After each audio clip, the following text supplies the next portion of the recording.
डाळ स्वच्छ धुवून 2 तास ही भिजत घातली होती। डाळ छान भिजलेली आहे। आता आपण याला मिक्सरमधून जाडसर काढून घेऊया। डाळ आपण मिक्सरच्या भांड्यात घालून घेतलेली आहे। यातलं सगळं पाणी आपण काढून घेतलेलं आहे। 1 इंच अद्रकचे तुकडे यात घालून घेऊया। 2 ते 3 मिरच्या घालून घ्यायच्या। आता ही भिजलेली चणा डाळ आपण मिक्सरमधून जाडसर दळून घेऊ।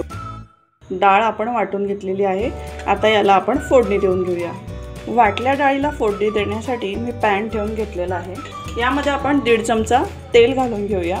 तेल छान कडकडीत गरम झालं की 1 छोटा चमचा आपण मोहरी घालून घेऊ। मोहरी छान तडतडली पाहिजे। 1 छोटा चमचा जिरं घालून घेऊ।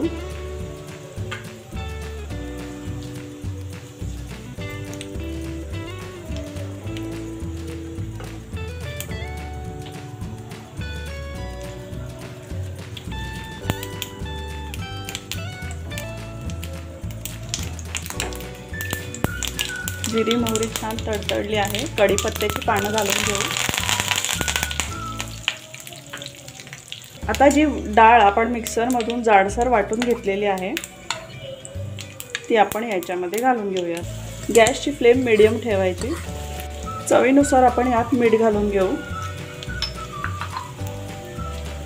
पाव चमचा हळद घालू। गॅसची फ्लेम मीडियम ठेवू आणि याला आपण व्यवस्थित हलवून घेऊ। मीठ आणि हळद सगळ्या डाळीला व्यवस्थित लागलं पाहिजे। व्यवस्थित हलवून घेऊया। 5 मिनिट आपण याच्यावर झाकण ठेवून ही डाळ वाफवून घ्यायची।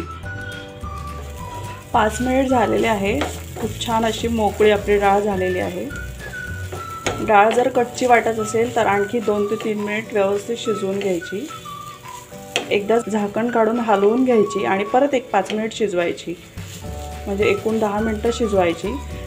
झाकण काढल्यावर परत एकदा व्यवस्थित हलवून घ्यायची आणि परत एकदा आपण झाकण ठेवून 4 ते 5 मिनिट वाफवून घेऊ। गरमागरम वाटली डाळ जी गणपती बाप्पाच्या विसर्जनाच्या प्रसादासाठी केली जाते, तसेच मंगळागौरीला पण हळदी कुंकवामध्ये ही प्रसाद म्हणून दिली जाते, ती आपली तयार आहे। आता आपण सर्विंग प्लेटमध्ये हिला काढून घेऊया। आपण यावर ओल्या नारळाचा खोबऱ्याचा कीस घालून घेऊया।